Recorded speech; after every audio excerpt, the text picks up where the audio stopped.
पटचरा श्रीवस्ती के नगर सेठ की पुत्री थी। किशोर अवस्था आने पर वह अपने घरेलू नौकर के प्यार में पड़ गई। जब उसके माता पिता उसके विवाह के लिए उपयुक्त वर खोज रहे थे, तब वह अपने नौकर के साथ भाग गई। दोनों अपरिपक्व पति पत्नी एक छोटे से नगर में जाकर रहने लगे।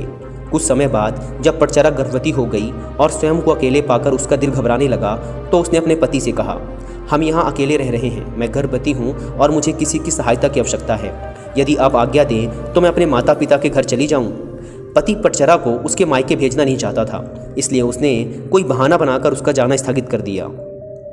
लेकिन पटचरा के मन में माता पिता के घर जाने की इच्छा बड़ी बलवती हो रही थी। एक दिन जब उसका पति काम पर गया हुआ था, तब उसने पड़ोसी से कहा, आप मेरे स्वामी को बता देना कि मैं कुछ समय के लिए अपने माता पिता के घर जा रही हूँ। जब पति को इस बात का पता चला तो उसे बहुत बुरा लगा। उसे अपने ऊपर ग्लानि भी हुई कि उसके कारण ही इस कुलीन कन्या की इतनी बड़ी दुर्गति हो रही है। वह उसे ढूंढने के लिए उसी रास्ते पर चल पड़ा। रास्ते में पटचरा उसे मिल गई। पति पटचरा को समझा बुझाकर घर वापस ले आता है। समय आने पर पटचरा को प्रसव होता है और वह एक लड़के को जन्म देती है। इसके बाद पटचरा अपने बच्चे और पति के साथ सुखपूर्वक रहने लगती है। कुछ सालों बाद जब पटचरा दूसरी बार गर्भवती हुई, तब उसका पति स्वयं उसे उसके मायके ले जाने के लिए राजी हो गया। जब पटचरा अपने बच्चे और पति के साथ अपने मायके जा रही थी, तभी रास्ते में जोरों की आंधी और वर्षा होने लगी। पटचरा ने पति से कहा कि वह किसी सुरक्षित स्थान की खोज करे।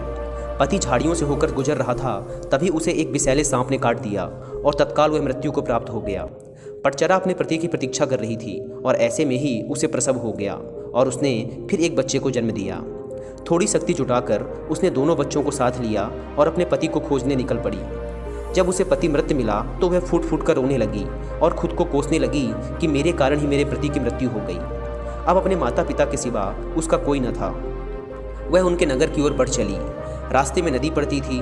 उसने देखा कि दोनों बच्चों को साथ लेकर नदी पार करना कठिन था, इसलिए बड़े बच्चे को उसने एक किनारे पर बैठा दिया और दूसरे को छाती से चिपकाकर दूसरे किनारे की ओर बढ़ चली। वहां पहुंचकर उसने छोटे बच्चे को कपड़े में लपेटकर झाड़ियों में रख दिया और बड़े बच्चे को लेने के लिए वापस नदी में उतर गई। नदी पार करते समय उसकी आंखें छोटे बच्चे पर ही लगी हुई थी। उसने देखा कि एक बड़ा गिद्ध बच्चे पर झपट्टा मारकर उसे ले जाने की चेष्टा कर रहा है। वह चीखी चिल्लाई, लेकिन कुछ नहीं हुआ। वह गिद्ध उस बच्चे को उठा ले गया। दूसरे किनारे पर बैठे बच्चे ने जब अपनी माँ की चीख पुकार सुनी, तो उसे लगा कि उसकी माँ किसी संकट में है और उसे बुला रही है, और वह बिना कुछ सोचे समझे ही झटपट पानी में उतर गया। पर क्योंकि पानी धार बड़ी तेज थी, इसलिए वह पानी में बह गया। छोटे बच्चे को गिद्ध उड़ा ले गया, बड़ा नदी में बह गया। उसका छोटा सा परिवार पूरी तरह से नष्ट हो गया था। वह विलाप करती हुई और रोती बिलखती अपने पिता के घर की ओर बढ़ चली। लेकिन रास्ते में तभी उसे एक नगर का यात्री मिलता है, जिसने उसे बताया कि नगर सेठ का परिवार अर्थात उसके माता पिता और भाई बहन कुछ समय पहले घर में आग लग जाने के कारण मृत्यु को प्राप्त हो गए। यह सुनते ही पटचरा पर दुखों का पहाड़ टूट पड़ा। उसे तनमन की कोई सुध न रही। वह पागल होकर निर्वस्त्र घूमने लगी। उसके मुख पर बस यही शब्द रहते थे, पति मर गया, बड़ा बेटा डूब गया, छोटे को गिद्ध खा गया, माता पिता और भाई बहनों को चिता भी नसीब नहीं हुई।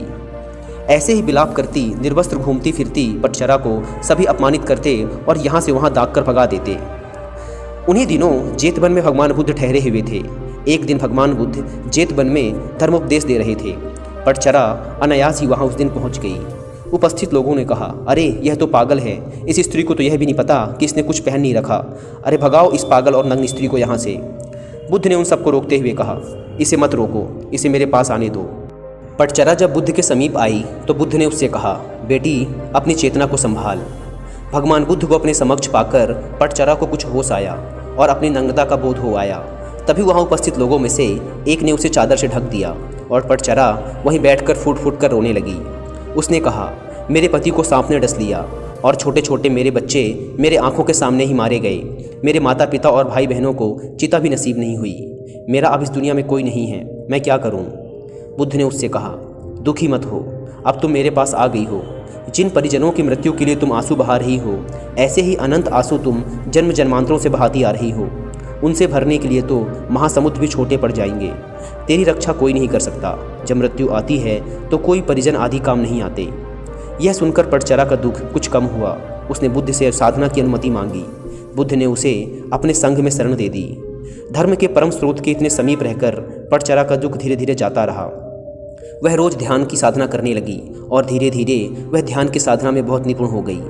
एक दिन स्नान करते समय उसने देखा कि देह पर पहले डाला गया पानी कुछ दूर जाकर सूख गया, फिर दूसरी बार डाला गया पानी थोड़ी और दूर जाकर सूख गया और तीसरी बार डाला गया पानी उससे भी आगे जाकर सूख गया।